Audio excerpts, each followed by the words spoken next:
He has a tremendous servant's heart. You'll see that. But it isn't just a servant's heart, it's also, he has a very strong heart also for service and for God's high standard. So Jeff, if you would come and bring your presentation to us, I'm glad you're here. Thanks, Bill. I don't think I can even come close to following that. That was amazing. I will say that I visited Dachau when I was on a business trip for Intel in the early 90s. And there were two things that really stood out to me when I went there. The first was, because I studied history a lot, I studied World War II, and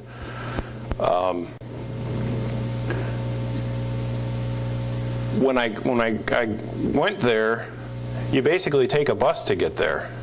And I had in my head this picture of what this was going to be like, and I thought this was going to be off in the middle of nowhere, just because of the things that happened there. But the first thing that shocked me was I got dropped off, and this is right in the middle of a neighborhood. So that was the first thing, because I was thinking, wow, people were like living here, going about their lives, while the terrible things that happened at Dachau were going on. And the second thing that was shocking to me, and I can't believe I never thought of this before, but is that everything was in color. So when I had studied World War II and looked through books and seen pictures of Dachau and other places, it was all black and white. And I think psychologically for me, it put it in a different era. And so the thing that really came home to me was, wow, this is, and I was thinking about, wow, it's less than 50 years ago. And so as we think about what's happening in our country now, I think we have a tendency sometimes to think, oh, well, really bad things happened a long time ago, but we're advanced and that's never going to happen to us. And I think when we start doing that, we are at risk. And I want to latch on to something that Dietz said about what's happening in our country right now. Our founders were Christians for the most part, and even the ones who were not Christians, for example, Benjamin Franklin and Thomas Jefferson, recognized that in order for our republic to succeed and survive, they recognized that people needed to know the scriptures and that we needed a moral foundation. So we have come so far from that. We have gone from depending on God, and if you look at the founders, you look at George Washington, you look at the founders who were Christians even, totally dependent and calling out for God's help in the Revolution and even after that. So we've gone from depending on God totally to kind of ignoring God to now, I would say, we're as a nation shaking our fist at God. And I think that's a scary place to be. And I don't think we want to be there. I don't think we need to be there. What I'm going to talk about you here, and I'll try to keep it really short because it's already getting late. I want to tell you what's happening with marriage specifically and some threats that we have on the horizon that are very close. And then in a broader context, I'm going to talk about the federal judiciary and how they have are in the process of basically taking away from us the form of government that our founders gave us. In other words, we are at risk now of basically becoming a nation that's ruled by an oligarchy of 5 judges. And it's 5 judges, and I'm talking about the judges of the Supreme Court, who have no qualms about imposing their ideas of morality and atheism and keeping God out of everything. They have no qualms about imposing that on this country. And the question is, are we going to do anything about it, or are we going to wait until it's too late and we deal with the consequences that Dietz and others in the Netherlands and other countries around the world had to deal with? Because this comes out of evil, and evil is not going to stop in and of its own. Until God returns, we need to stand for the truth, because certainly the people who are blinded by Satan are not going to do it. So, next slide, please. Really brief background. You probably already know this, but our nation has, I'm talking at the federal level, We have three branches of government that essentially are our system of government. We've got the executive branch, which is the presidency. We've got the legislative branch, which is the U.S. Senate and House of Representatives, and we have the judicial branch. And the founders intended that those were three balanced branches of governments, that there were checks and balances, and that no one branch was to be supreme. And beyond that, they specifically intended that one of the branches, specifically the judiciary, should be the weakest branch. And what I'm going to tell you, I'm not going to go into detail on all these cases right now, is we're in a situation now where the judiciary is the strongest branch. It's also the least accountable branch, in that the judges are appointed by the president and approved by the Senate, and that's it. And once they're on the federal bench, they are there for life, and they're not accountable. So we have gotten away from the model the founders intended, and that is why we're in a situation right now, specifically on marriage, for example, and it's why we got into the situation we're in now on abortion. There was no federal referendum in 1973 where the states decided we want to legalize abortion. Abortion was outlawed or restricted in most of the states of the Union. It was the Supreme Court that, by judicial fiat, imposed abortion on demand in this country.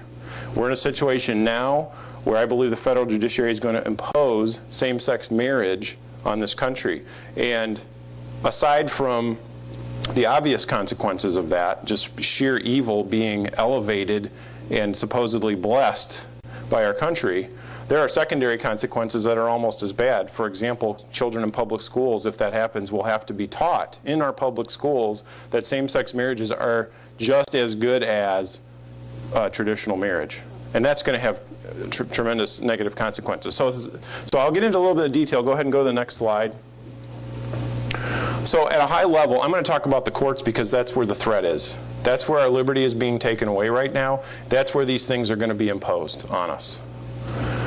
First of all, at the state level, we're in good shape. We have a Supreme Court that has a majority of judges who are what are called strict constructionists or constitutionalists. They interpret the law. They don't make it up. They don't impose their own political will on the state of Michigan. So we're in good shape. The problem is that the U.S. Supreme Court, as I mentioned earlier, has basically made itself the final authority on all things legal and has no qualms about overruling state Supreme Courts. So we can pass great laws in Michigan. We can have a great Supreme Court and judiciary in Michigan that upholds those laws, and then have the U.S. Supreme Court come in and say, sorry, we're not going to let you do that. So the problem is we currently have a 5-4 majority on the U.S. Supreme Court that is, in my opinion, hostile to life, pro-abortion. Secondly, they're in favor of same-sex marriage and pursuing the homosexual agenda. Thirdly, they are not inclined to defend religious liberty. And this is something we need to be concerned about. I'm going to talk about the other problem we have is we have a president who has already appointed 2 judges who are not going to defend the unborn, not going to defend traditional marriage, not going to defend religious liberty, and they've already shown that in their votes. Okay, so that's a missed opportunity. If we had a different president elected in 2008, and just one of those 2 judges had been a constructionist, someone who interprets the law rather than imposing their will, we could be in a situation where we're pre-1973 Roe versus Wade, where the states determine abortion policy like the founders would have intended, where we don't have same-sex marriage imposed on the states, where we do have religious liberty defended, things like that. So the problem is we have 3 more years of that to look forward to.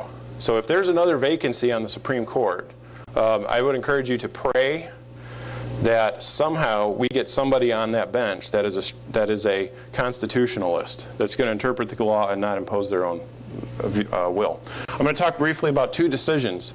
The decisions that came down in June that are related to same-sex marriage. Before I do that, I'm going to give you a little context because I want you to understand this is not just a point in time.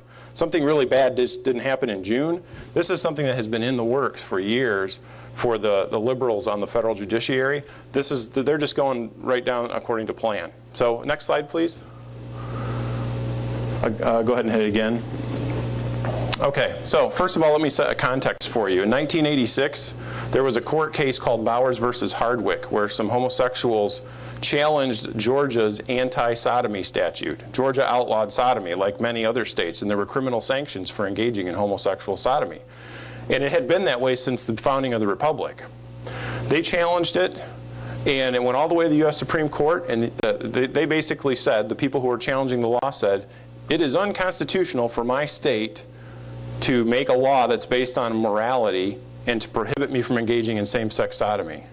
It went all the way to the U.S. Supreme Court, and the U.S. Supreme Court said, of course states can make laws that are based on morality. We've done it since the beginning of the Republic, and of course states can outlaw this practice called homosexual sodomy. End of the discussion, right? Go ahead and go to the next slide.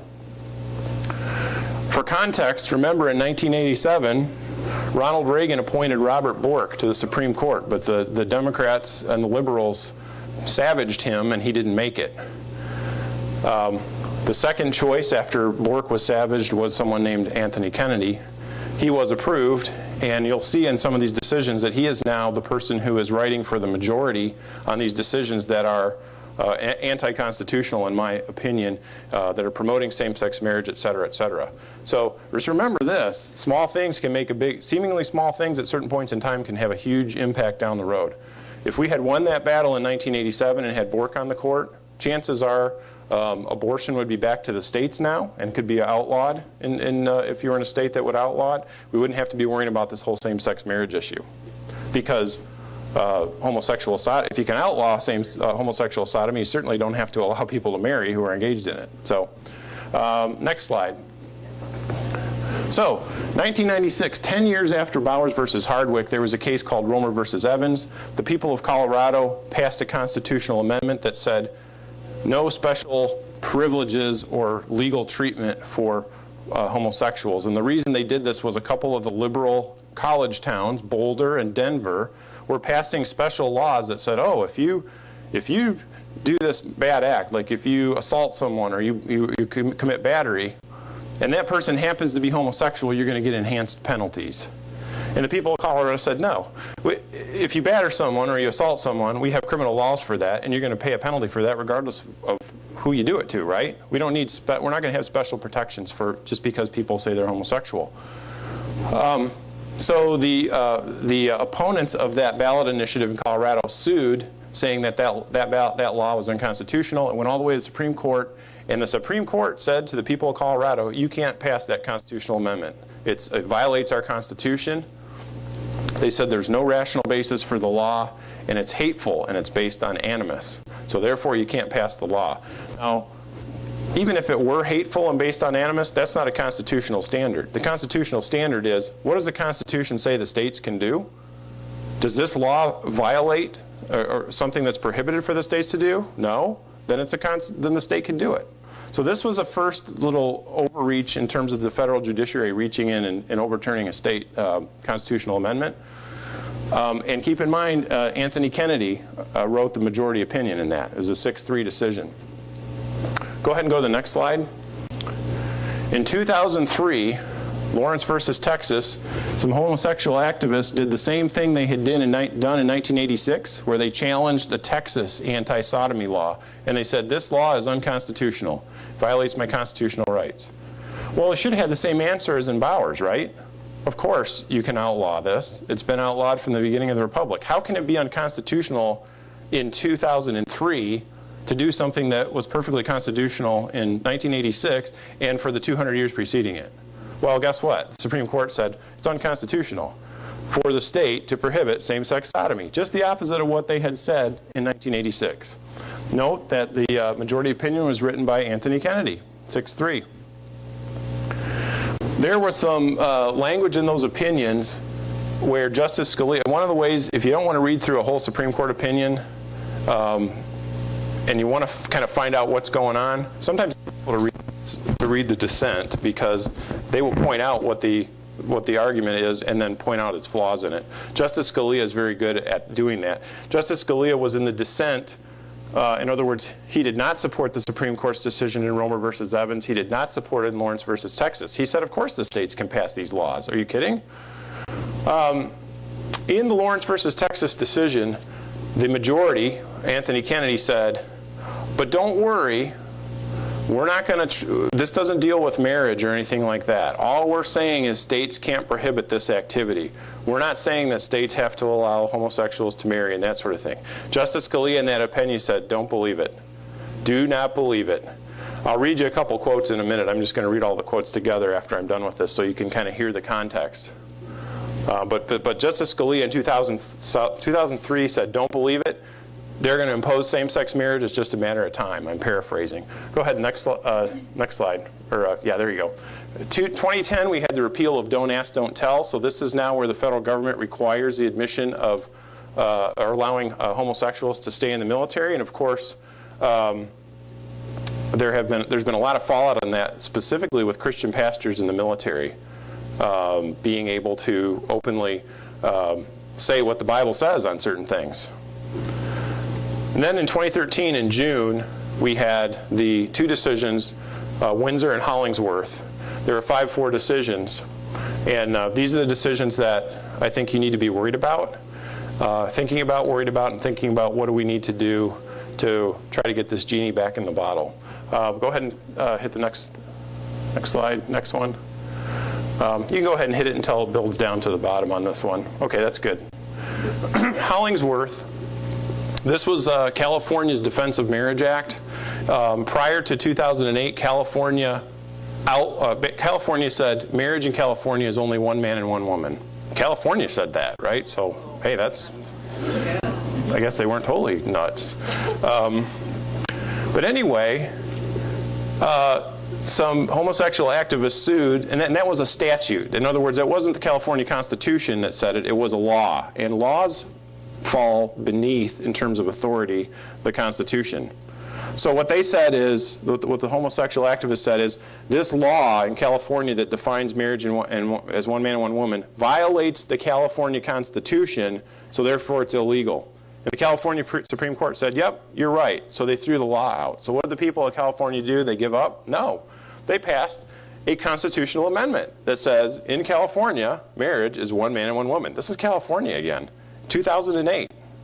So now we've got the Constitution of California that says it. So that's not going to get changed unless the U.S. Supreme Court has something to say. So, of course, the homosexual activists sued in state court first to try to throw out the California constitutional amendment, saying it was unconstitutional. It went all the way up through the appellate courts of California to the Supreme Court of California, and the Supreme Court of California said, no, the amendment's constitutional. The people of California have spoken. They've defined marriage as one man and one woman. That's it. So, I mean, the Supreme Court of California is not a conservative court. But even they said, look, I mean, how can we say that a constitutional amendment that was passed by the people is unconstitutional? That's crazy. So then what did the other side do? Well, they sued in federal court. So they sued at the district court level, and they got a judge by the name of, is it Vaughn? I'm thinking Vaughn Williams, but that's the composer, so that's not the one. But it's Vaughn Walker. It's Vaughn Walker. And he said, oh, this California constitutional amendment defining marriage as one man and one woman violates the U.S. Constitution. And then after he issued the ruling, first of all, usually when a federal judge issues a ruling that is that out of alignment with the way things have been, they'll at least stay their decision. In other words, they'll say, I'm finding it unconstitutional, but it's not applicable yet because I know it's going to be appealed and we need the Supreme Court to weigh in on it. He didn't even stay his decision, so you had immediately, you remember seeing the chaos on TV with all the couples lining up and the county clerks in California saying, oh, we're gonna keep our county clerk's office open till 24 hours so all of our, all these people can come get married. And then after he issued the ruling, a little while later, he comes out of the closet, the judge who made this decision, and says he's homosexual and resigns from the bench. So, I mean, I thought judges were supposed to be unbiased and recuse themselves if there was a conflict of interest. Now, if there's not a conflict of interest there, I don't know what a conflict of interest is. So if you're in California, you should be outraged by this. But that's not all. So it was going to be appealed, right? Well, guess what? The California governor and attorney general and the other people in California who are responsible for enforcing the laws of California refused to appeal it. So what happened? The people, well, the private citizens who paid to put the initiative on the ballot, they appealed it.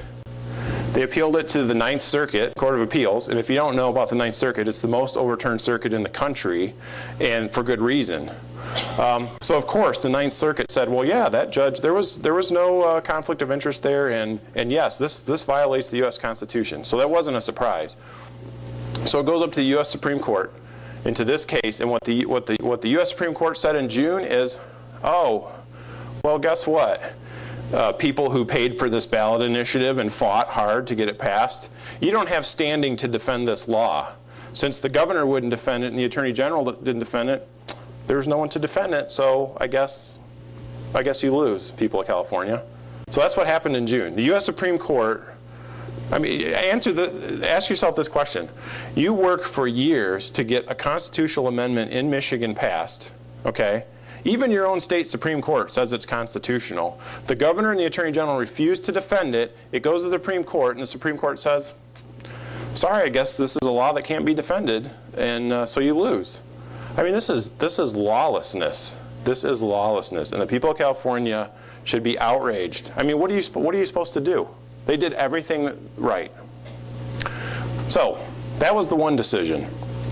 Keep in mind, for our purposes in Michigan, this means who wins the governor's office, who wins the attorney general race, and other positions, executive positions, is very important. Because if our marriage constitutional amendment is threatened, we need somebody to defend it, or basically what the Supreme Court has said is, the Constitution is going to fail because no one's there to defend it. The good news I have for you is that we have a fantastic Attorney General, Bill Schuette, in Michigan, and he is going to do everything he can to defend our Constitution, unlike in California. So that's good. That's good news, and you need to pray for him. You need to pray for his deputy AGs who are going to be fighting this battle, which I'm going to tell you about in a minute. Next slide. Again. Okay, so the second case that was decided was U.S. versus Windsor. This is the case that had to do with the Defense of Marriage Act. The Defense of Marriage Act was passed in the 1990s. It was passed with both Democrats and Republicans. It was signed into law by Bill Clinton. It said two things, basically. I'm summarizing. Number one, for federal purposes, in the United States of America, marriage means one man and one woman. Okay? So when you fill out your income taxes and you're deciding whether to do the joint married filing jointly, married means you're a man and a woman. That's what it means. And you can think of a lot of reasons why you need to have a federal definition of marriage. Tax reasons, contract reasons, et cetera, et cetera. Even conflict of law reasons, like if someone is married in one state and then goes to another state where same-sex marriage isn't recognized, well, for federal purposes, what's the definition? Is it the state of this person or the state of the other person? So there's a bunch of reasons why that is needed. Okay? The other thing it said is, if one state passes same-sex marriage, and in this case they were thinking probably Massachusetts, which was the one that was pushing this first, other states don't have to recognize that marriage. Because if they did force recognition of it, that would effectively mean every state would have same-sex marriage, because what the homosexual activists would do is go to the one state that allowed it, get married, and then go to their other state and say, oh, you have to recognize this. So the federal government said, no, you are not going to do that. It's up to the states to decide this. Okay, next slide. All right, so it was challenged in the federal courts. It was the Windsor case. It was a 5-4 decision. Guess who wrote the opinion? 5-4, Justice Kennedy. And here's what he said. The Defense of Marriage Act, as it relates to the federal definition of marriage, is unconstitutional. The federal government, what he said was, there is no rational basis for the federal government to define marriage as one man and one woman. And you got to keep in mind, rational basis is a technical legal term, and what it means is, there's no reason I can think of that could possibly make any sense for the government to do X. So what they said is, there is no possible reason for the federal government to define marriage as one man and one woman, which is completely nuts on its face, okay? Secondly, what they said is, in fact, the only reason Congress passed, the only reason this became law in the United States was animus, or hatred towards homosexuals.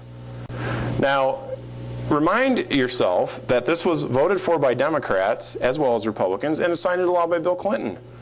And last time I checked, he's not exactly what I would call a homophobe or someone who hates homosexuals. So that on its face is completely ridiculous too. So that's what your U.S. Supreme Court said. And but here's the other thing. All they had to do, the argument that they spent the first part of the opinion making was the federal government can't do this because it's a states' rights issue. Okay, so it sounds really good, like, oh wow, the federal government's gonna let the states decide it, right? But then they spent the whole second half of the opinion on this. In addition, there was no rational reason for Congress to pass this law. This law was only passed because of hatred. And it's important for you to recognize that second part of the discussion, because it's that second part of the discussion that they are going to use the first time someone challenges a state constitution that says marriage is one man and one woman. And here's how it's going to go. Pick a state. Let's pick Michigan, for example. Somebody challenges our law. It goes up to the Supreme Court, and the Supreme Court says, well, we said 2 years ago or 1 year ago in Windsor that there's no rational basis to pass this law, and that it's the only reason you could pass it is hatred. Therefore, we can't allow you to have this law, states. So it's unconstitutional. Now, we're having technical difficulties? Yeah, we're trying to work on it back here. All right. So what does that mean? What do I think all this means? Actually, let me read you a couple of quotes really quickly, and then I'll just sum it up. I'm almost done.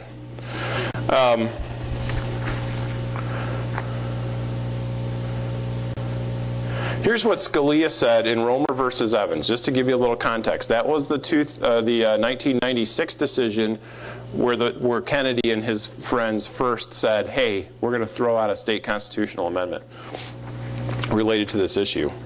He said, I think it is no business of the courts to take sides in this culture war. That Scalia is the good guy. The court today has done so not only by inventing a novel and extravagant constitutional doctrine to take the victory away from traditional forces, this is the people of Colorado who worked to pass that initiative, but even by verbally disparaging as bigotry adherence to traditional attitudes. Keep that in mind, because if you defend traditional marriage, that's where they're going with this. You're going to be labeled a bigot, and you're going to lose your right to speak out on these issues because, well, we allow free speech, but we just don't allow that kind of free speech. Here's a quote from Scalia in the Romer versus Evans decision that where he was talking about what the goal of the other side is on this. He pulled this right out of a pro-homosexual book. He said, the task of the gay rights proponents is to move the center of public discourse along a continuum from a rhetoric of disapprobation or disapproval to a rhetoric of tolerance, and finally to affirmation. And that's where we are right now on this issue. The goal of the other side right now, they don't want just to be tolerated anymore. They want you to hold up what they're doing and say, oh yeah, what you're doing is just fine. And if you're a Christian and you have a conscience, you can't do that. So that's why there is a tension that is here. And even the other side recognizes this between religious liberty and the homosexual agenda. And one of their leaders, even a few weeks ago, I had some meetings with the Attorney General's office on this issue, where there was discussion of a religious freedom bill or a conscience bill to protect Christians' right to religious liberty. And one of the legislators was going to propose a really broad one that said, well, you have a right of conscience so that you don't have to endorse this behavior, but you also can't discriminate against this behavior. And the person on the other side said, you can't do that. The two can't coexist. We either get what we want, or you have a religious freedom amendment. You can't do both because there's an inherent tension there. So that's kind of where we are.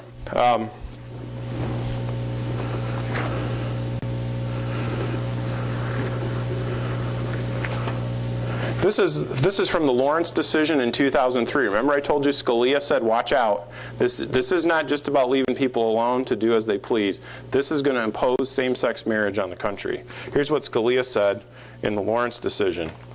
The court today pretends that we need not fear judicial imposition of homosexual marriage. At the end of its opinion, the court says that the present case does not involve whether the government must give formal recognition to any relationship that homosexual persons seek to enter. Do not believe it. This is a justice of the Supreme Court saying they're lying to you, okay?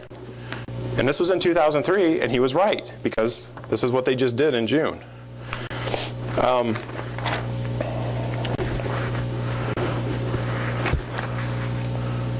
I'm going to just read a couple quotes from Windsor.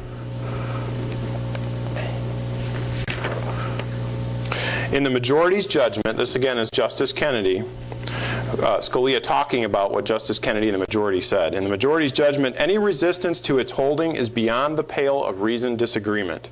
To question its high-handed invalidation of a presumptively valid statute is to act with the purpose to disparage, injure, degrade, demean, and humiliate our fellow human beings.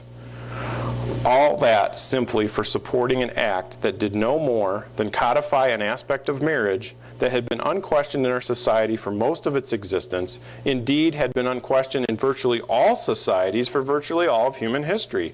It is one thing for a society to elect change.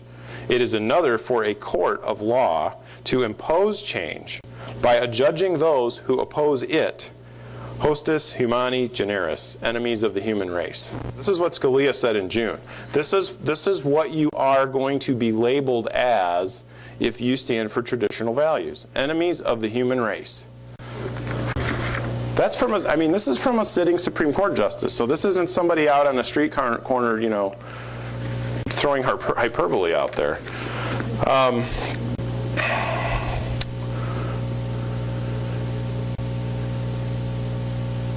In my opinion, here's where it comes down to Michigan and what's going to happen in the states. In my opinion, the view that this court will take of state prohibitions of same-sex marriage is indicated beyond mistaking by today's opinion.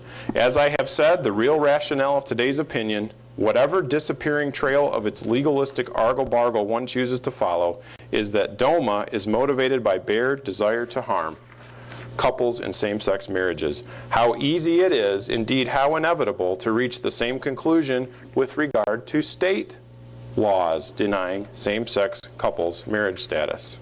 So Scalia is basically saying it's coming.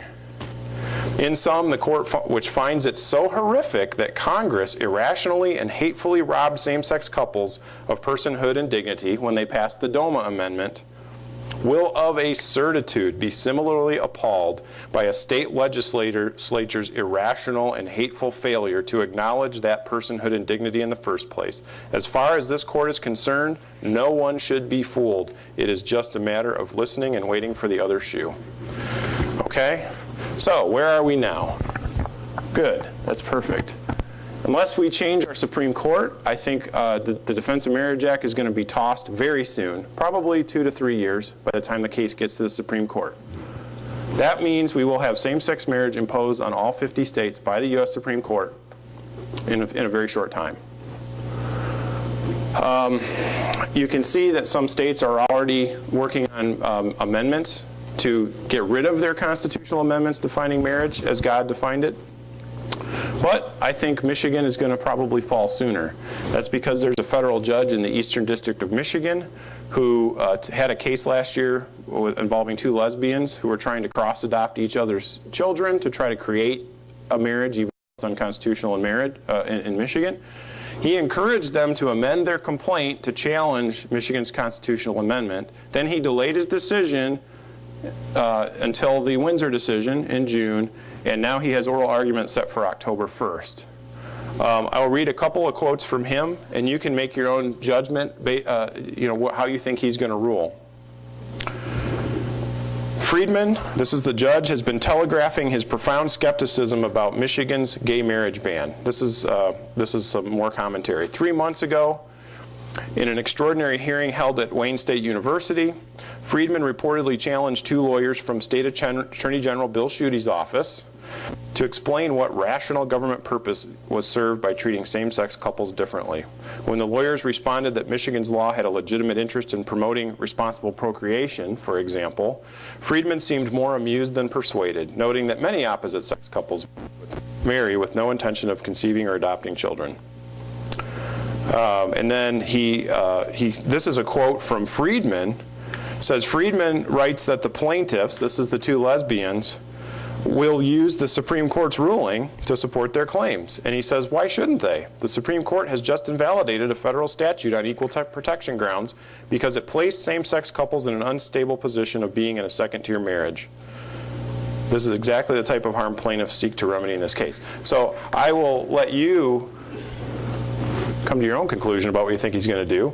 I think he's going to find our constitutional amendment unconstitutional.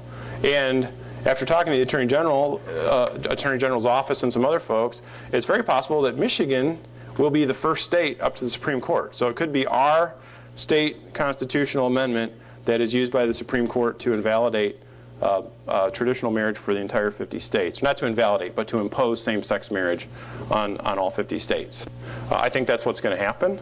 The question is this, so be watching on October 1st and be praying. Will he stay his decision?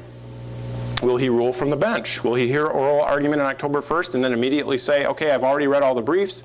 I'm ruling from the bench today and I'm declaring that Michigan's constitutional amendment is unconstitutional and I'm not going to stay my decision. If he does that, that means October 1st we have same-sex marriage in Michigan. Okay? No, can't do that. Now, I have had some discussions with folks who are familiar with the Michigan federal judiciary. They don't think he's going to do that. They think he will find our statute, our constitutional amendment unconstitutional, but that he will stay his decision pending appeal. So that means we'll have to wait for the Sixth Circuit, and then once that happens, wait for the Supreme Court. But who knows what he's going to do? They don't think he's going to go way out on a limb and impose it immediately. But I don't think most people are aware of what's going on here. There's some implications here. Go ahead and go to the next slide. So I think this is what I would call the Griswold versus Connecticut of Supreme Court decisions. And everybody knows Roe versus Wade. Okay, Roe versus Wade is the terrible decision that has resulted in the death of millions of unborn children. But most people don't know about Griswold. Griswold was the case that occurred prior to Roe versus Wade, and then when the Supreme Court imposed abortion on demand in all the states, they referenced back to the Griswold decision and said, well, this is what we decided in Griswold, so we have to do this, okay? I think this is the Griswold, and I think we're going to have the equivalent of Roe versus Wade 2 or 3 years from now when the U.S. Supreme Court imposes same-sex marriage. They're going to cite back to Windsor, and they're going to say, well, in Windsor we said the federal government can't do this because it's just based on hatred, so I guess we got to apply the same standard to the states, and that's what's going to happen. So I think that's what's going to happen. The good news on Michigan, the bad news is we'll probably be the lead case. The good news is that, again, we have the best attorney general we could have at this point in time. They're going to do everything they can to defend Michigan's Constitution, which is what their job is. Go ahead, next slide. But there are some implications of this. People might be saying, well, why should I care? I mean, so what? I'm married in a church, and it doesn't really matter. Well, here's the thing. You got to think about the implications of this, okay? What about schools, okay? If you are a public school, you are going to have to teach same-sex marriage as just as good. Otherwise, you're discriminating. So walk through this.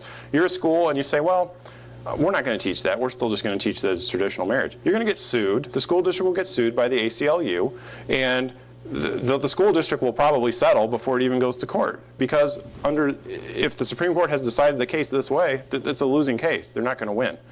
So public schools will be teaching all the kids same-sex marriage is just as good as God has designed for marriage, and all the associated things that go along with that. I mean, think of the sex education classes, all that kind of stuff.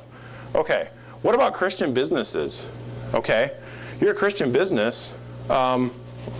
What do you have to do? Well, let me tell you what has happened in a couple of cases already where there wasn't even same-sex marriage, okay? First of all, a friend of mine with the Alliance Defending Freedom, Jordan Lawrence, had a couple of clients in New Mexico. One of them was Elaine Huguenin. She's a photographer, and a lesbian couple came to her a few years ago. Same-sex marriage isn't even legal, and said, we want you to video our same-sex marriage commitment ceremony. And she said, I'm sorry, I can't do that.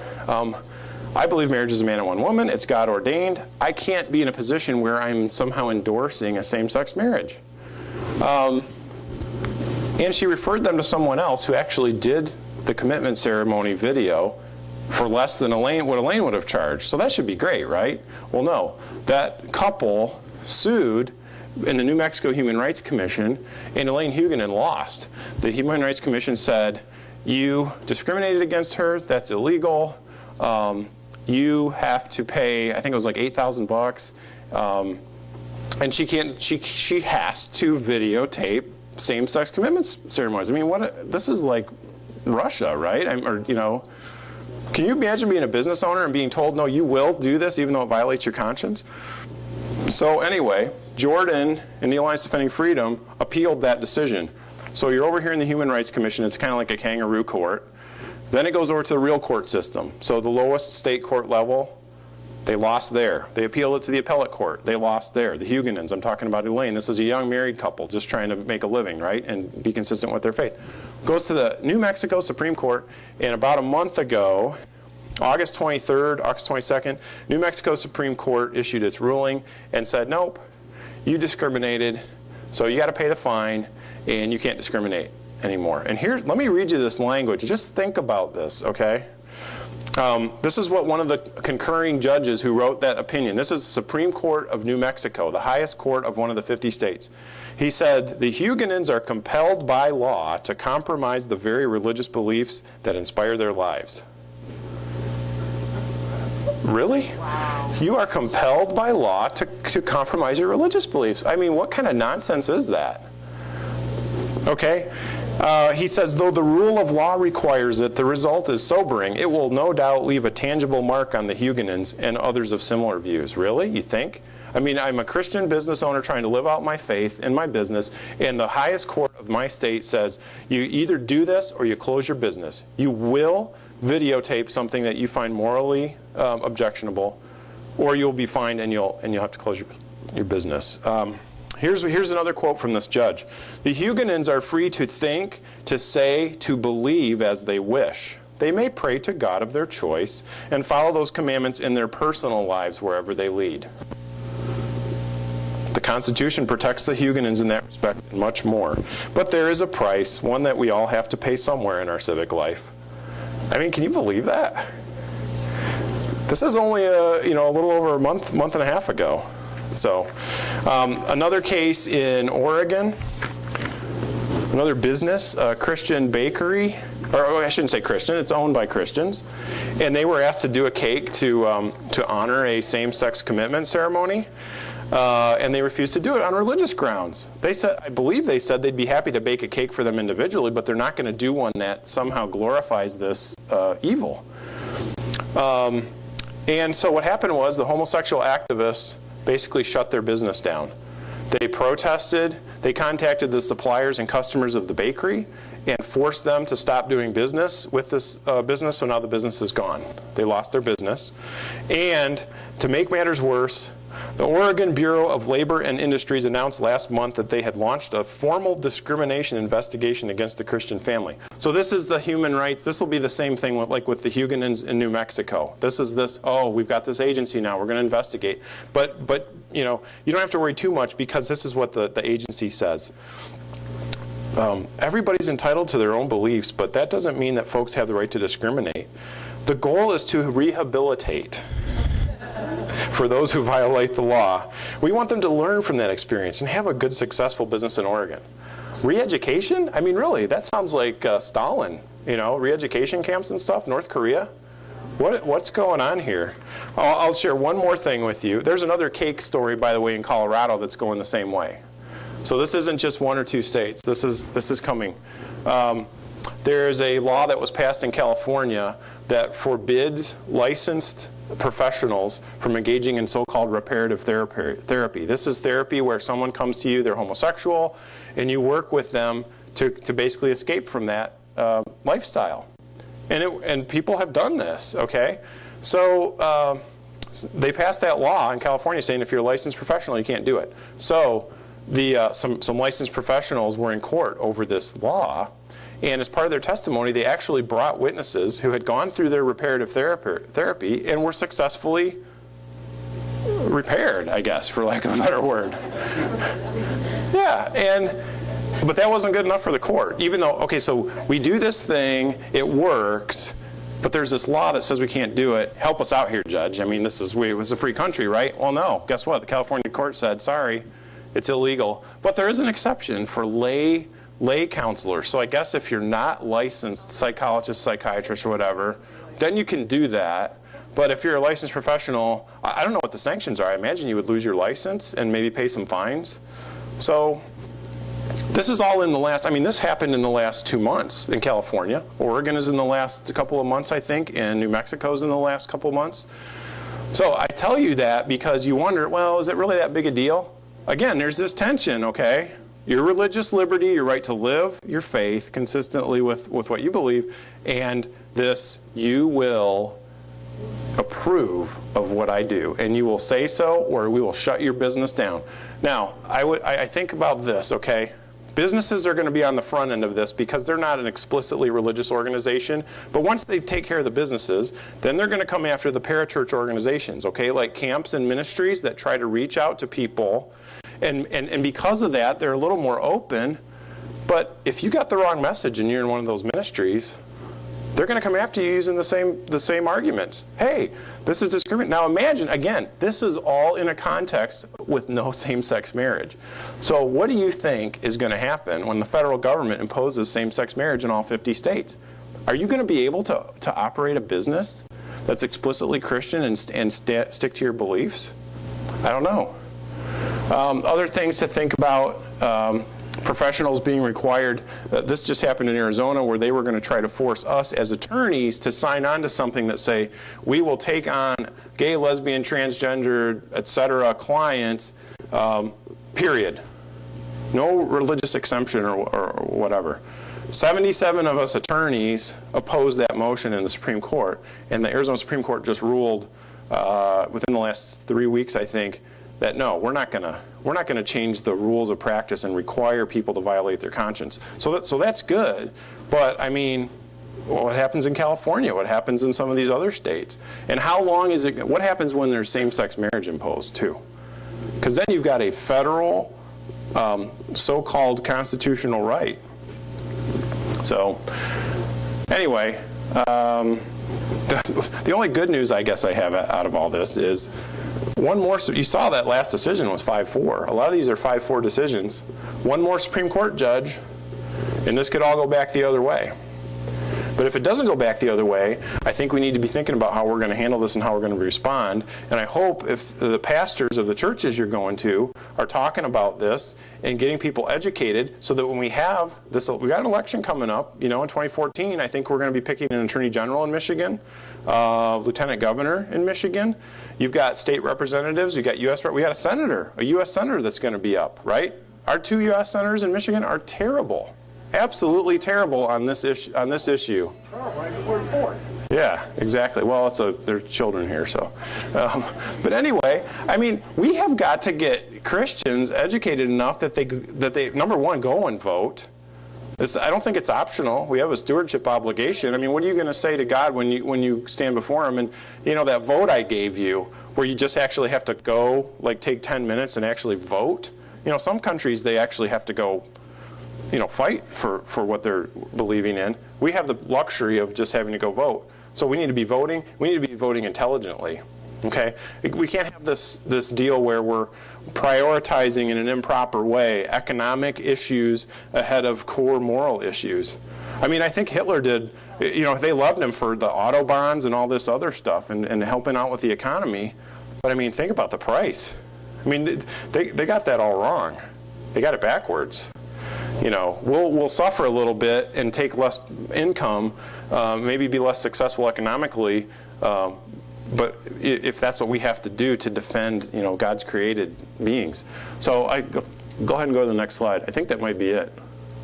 Oh, what to do? I just said what to do. You need to go ahead. You can build the slide out. It's kind of out of our hands now in Michigan. It's too late now. It's going to come down to the federal judge. I would say this: pray, because that judge. I've already heard people saying, "Well, he's not like I don't know what word to use. He's not way out there. He's not like a real radical judge. usually he's a pretty law and order, follow the book. So maybe if you pray that he would, as he's considering this decision, that he would say, you know what, this really is unconstitutional. That decision that the Supreme Court came down with violates our Constitution.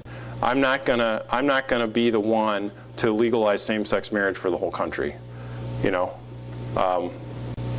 And then get involved, you know. There are a lot of groups. American Decency, obviously you're here, you know American Decency, but Citizens for Traditional Values, Michigan Family Forum, Alliance Defending Freedom. There's all kinds of groups that are involved in this battle. And what we really need is, we need people to become educated on the issues and then start talking to other people and get them to do something. Even if it's a little bit. If everybody kicks it up a little bit, you know, a notch or two, we can turn this around. If all the people who call themselves Christians would actually get up and do something, we could turn it around. So that's really all I have to say. And I would just say, to bring it back into context of what we heard in the first half, there is no limit to this, okay? I mean, we think, well, okay, they get same-sex marriage, but then we can all go home and, you know, we'll just have to live with it. It's not going to stop there. It's not going to stop there, because you know who's behind it. Satan's behind it. So we might as well fight now while we have an opportunity to do it, instead of waiting until they're shutting down Christian businesses all across the country, you know, putting pastors in jail like they almost did in Sweden for a pastor, Aki Green, who preached a sermon out of Romans that dealt with homosexuality. He was looking at 6 months in jail. So it can happen, and it can happen in Western countries, but we can do something about it too. So that's all I have. I don't know. I don't know if you want to take questions or if we're Yeah, I'd like to wrap it take up. 3 questions as we did with Deed, and Jeff, just excellent, just very well laid out. Thank you. Questions? Okay, Gloria. I should say too, by the way, my dad's side of the family comes from Friesland, so yeah. My question is, you asked us to pray for that judge.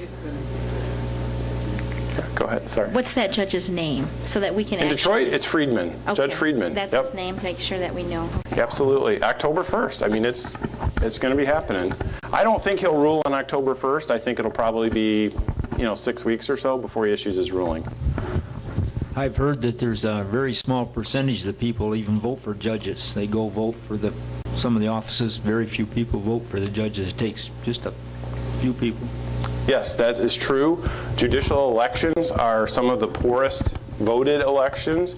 But I will tell you this, there is a push, and it's being led by Sandra Day O'Connor, who didn't vote like she should have voted on a lot of these issues, including the life issue, to get away from judicial elections and have judges appointed by committees of people. And I'll tell you right now, that is one way to guarantee that you're going to lose your liberty and you're going to lose the state. Because we have that in Arizona, and it is a black box, and it ends up getting controlled by, basically the people that are probably not going to be in alignment with our values. But it all sounds really nice. Hey, we're nonpartisan. We just want to have a really good judicial system, and they focus more on the process and the competency of the judges. So, as bad as the election turnout is, first of all, I would encourage you to find out about the judges and try to vote for the good judges.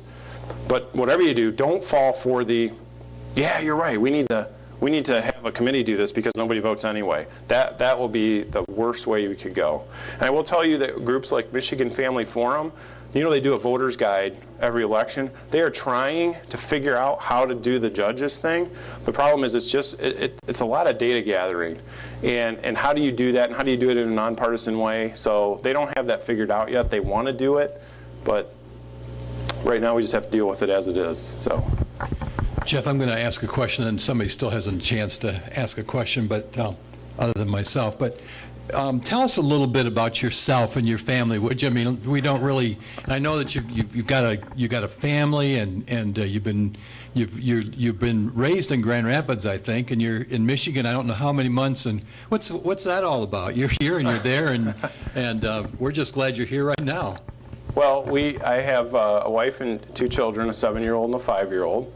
And we homeschool because we feel like it's we just feel like it's our responsibility to make sure that we train them up the right way. And I don't think that the public schools aren't the way they were when I went through them. And I mean, it's just leaving too much to chance, I think, is a polite way of putting it.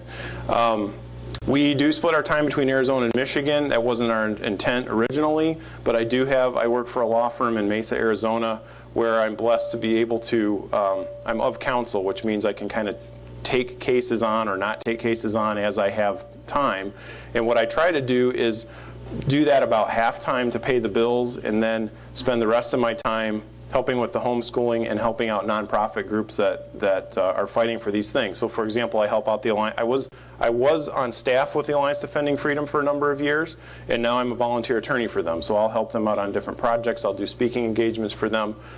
There's an organization in Arizona called Family Watch International that works overseas at the UN to fight pro-abortion, pro-same-sex marriage, to basically fight against this agenda overseas. Because what we're seeing in the Supreme Court decisions now is you have justices, when they're deciding whether to find a law constitutional or not, they don't look to our own Constitution and constitutional history. They'll look overseas. They'll look for a country that has gotten the policy result that they want, and then they'll cite to that country's law as a basis for it, which is completely ridiculous. But, you know, Ruth Bader Ginsburg is huge on that. And by the way, Ruth Bader Ginsburg has said now that she's going to officiate her first same-sex quote-unquote marriage. She might have already done it. Justice Kennedy, our friend Justice Kennedy, he's big on the whole international law thing. So we feel like we need to be over there trying to stop the bad precedents from getting set and then cited by our own governments against our own people. So I help out with that, and then I also help out a crime victims group in Arizona where we represent families who've had family members murdered and some other things like that. And basically we help them through the criminal process. The victims now I'm talking about, we help them from the time the defendant is arrested and arraigned all the way through trial, sentencing, and through prison, because obviously there are post-conviction relief hearings where the defendant tries to get out and things like that. So those are kind of the things that I help out Michigan Family Forum. I'm good friends with Brad Snavely. Help out Bill Johnson when I can, and so that's kind of what we do. It's kind of a piecemeal, hodgepodge thing, but it's a great opportunity to serve, so we're blessed to be able to do it. And honestly, it's nice to not be in Arizona when it's 115, so. Thanks for that, Jeff. One other question, Gary. Did you say that in Sweden it's forbidden same-sex marriage? No, in Sweden, I believe same-sex marriage is legal. What happened was there's a pastor, a nice pastor, who spoke a very gentle sermon out of Romans that basically said we need to reach out to people who are trapped in homosexuality. He went through Romans, through that particular passage, and said we need to reach out to these people because God is not pleased with their behavior. We need to reach out to them. And for that, he was brought up on charges and was looking at having to go to jail for 6 months. Yeah. So the Alliance Defending Freedom, along with other groups, went over to Sweden to help him at the Swedish Supreme Court, and ultimately the Swedish Supreme Court did not imprison him. But, I mean, the idea that you would have to go on trial as a pastor for preaching a sermon out of the Bible is, I mean, it's scary. I mean, it's certainly not as bad as the things that you saw, but, I mean, all these things, I think, start somewhere. And, where do they end? Because my brother lived there over 20, 30 years, and I've been there many times, and that it is so just very high suicide. Yeah. And it is because before everything is paid for by the state, my brother had to pay 51% in taxes. Yeah. And before you're born, they take already care of the birth, they take your schooling, your study, everything is paid for. People have nothing to tell them. Yeah. We need to be very vigilant. We need to be very vigilant about looking to people who live in Washington, D.C. to solve our problems. Because if money is coming this way, then control is also going to be put on us. So that's a very good point. Yeah, very good point. Go ahead. Sorry. Are there laws currently on the books in Michigan against sodomy? That is a technical question. I suspect there are laws in the books against sodomy that are just not enforced now because of the Lawrence versus Texas decision. Just like I believe, because we had a strategy session on abortion a couple years ago in Lansing, I think there are still laws on the books in Michigan that outlaw abortion or severely restrict it, but they're just not enforced. Once Roe versus Wade happened, they just don't enforce them anymore. I can't say with 100% certainty, though, because what would have to happen is the legislature would have to go in and take those laws off the books proactively, and I don't know if they did that or not. I do not believe they did that with abortion. I would doubt they would have done that with homosexual behavior, but I'm not sure. Isn't that what you call tyranny? I think it's judicial tyranny. I think that's exactly what it is. And I've had, at the Tea Party groups I've spoken to, I have had people in the audience who are in favor of same-sex marriage. And what I tell them is, even if you're in favor of it, I think you should be very afraid of how this is happening. Because you're happy now because you got 5 oligarchs that sit in Washington, D.C. and are unaccountable, who have just dictated to the whole country that this is what the law is going to be. What's to stop them 5 years from now to dictating something in the law that goes against what you want? And I think most of them have gotten it. I mean, we just need to follow our system of government here. If we do it the right way and Christians get involved and fight and we still lose, at least we did everything we could. This way is completely undemocratic and does not resolve the issue. I mean, look at Roe versus Wade. It's 1973. Was it 40 years? 50? 40? Sorry, I'm not. But I mean, did it solve the issue? No. Because the Supreme Court grabbed it and said, well, let us enlighten you. We'll fix this for you. And if you read Scalia's opinions, he is a fantastic judge. If you want to pray for something else, pray that the conservative judges on the court live long and prosper. Because if we lose Scalia or some of these other guys, it's just going to get a lot worse. But he is brilliant. I mean, he's said in some of his opinions, the American people would be better served if they selected their judges by going to a phone book and going like this and picking somebody. He is so, I mean, because you look at Kennedy and you look at all these other ones, they're very elitist. And like, well, you go to Harvard and you have to have all this before you can make decisions. And Scalia is like, come on, the American people have more common sense than these people that spend half their lives going to Harvard. So anyway, sorry.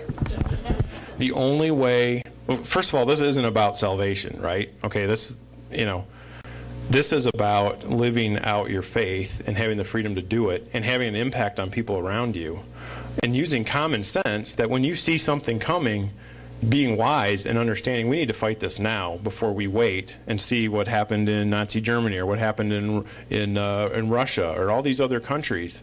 Let's not do that. Let's get involved now. And I would encourage you, we need to get involved politically, whether or not, whichever party you're a part of. If you're in the Democratic Party, you need to get involved and you need to change your party's platform. I mean, they almost took God out of it at the last convention, right? Wouldn't it be great if both party platforms were pro-life, pro-traditional marriage? They could be, but people just aren't getting involved. The other thing I think is, I don't think this changes unless Christians and pastors specifically start being proactive and getting involved. I was in a pastor's meeting this last week, and there was some discussion of that one of the challenges some pastors get in some quarters is pastors will say, well, okay, so what? So if we get same-sex marriage, big deal. I'm still going to preach the truth in my church, and we'll just minister to the people, et cetera. And I thought, man, that's awfully cavalier, because it's almost like, well, let's not worry about it, because regardless of where we are, God's going to take care of us. Well, of course he is. But does that mean you roll over and think about the consequences of not doing anything, right? I mean, forget about yourself. Think about for example, the unborn children, right? Think about the effects of children in public schools, the millions and millions of children in public schools who are going to be indoctrinated into this lifestyle, and it will pull some of them to that lifestyle. Think of the suffering that they're going to go through, Yeah, and again, yes, exactly. What is the limit? Where's it going to stop? I mean, I think people who think it's just going to stop, I mean, people were saying this 10 years ago. It's like, well, if we just if we don't criminalize homosexual sodomy, then they'll do their thing and we'll just be fine. Okay, well, no, that wasn't enough. Now we've got to have it out in the public square. Well, no, that wasn't enough. Now you have to affirm my wicked lifestyle, whether it's homosexuality or anything else. I mean, it's not going to stop. It will not stop. So, and we are not immune in the United States of America. As I said earlier, we started out being dependent on God, then God's kind of there but, irrelevant. And now our country, this is our country. I mean, how can we ask God to bless America right now? Boy, I don't know. It seems like we're doing this. So, but we can have an impact. And I think I would love it if everybody would talk to your pastors. I think we need leadership. And I think leadership needs to come from the pulpit. They're the ones who are talking to the people who should care about this and get their people to engage. And do it now. I mean, like I said, 2014, we have an election. We were making phone calls last year to try to get Christians out to vote their values. And at the end of that process, we all worked really hard. And I think we moved the needle a little. But when that's done, I think we got to say, okay, that was kind of a tactical thing that we had to do just before the election. Now we've got 2 years to do some actual building and reaching people and influencing them so that we're not having to kind of rush at the last minute to try to get people to vote for the right person. We've been doing that over time so that we're expanding our influence and we don't have to, spend so much in the kind of crisis mode at the end. So that would be my encouragement to you. And also just stand for the truth. I mean, think about, the other thing pastors need to think about is this is going to impact them. So taking a position that, well, I'm not going to address that. We don't get into we don't get into politics, et cetera, et cetera. This is going to, it's a question of, do you engage now when you can impact it, or do you wait until it's on your doorstep?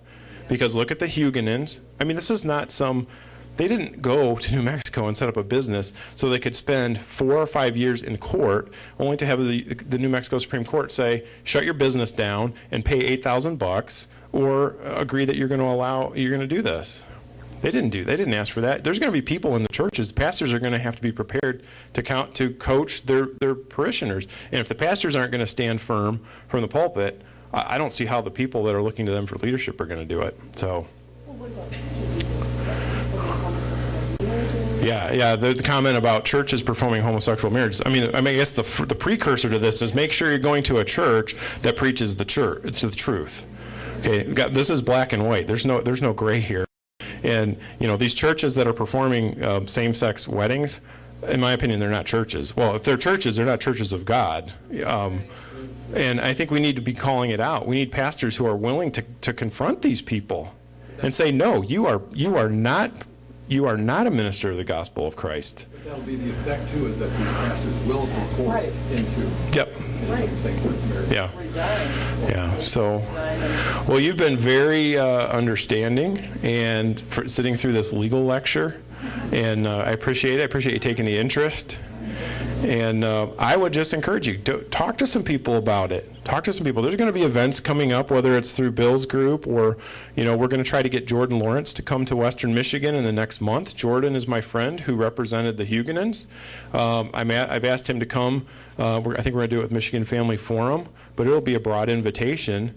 We need to get pastors there to see this is what happens. This is where we are going. You need to address it now.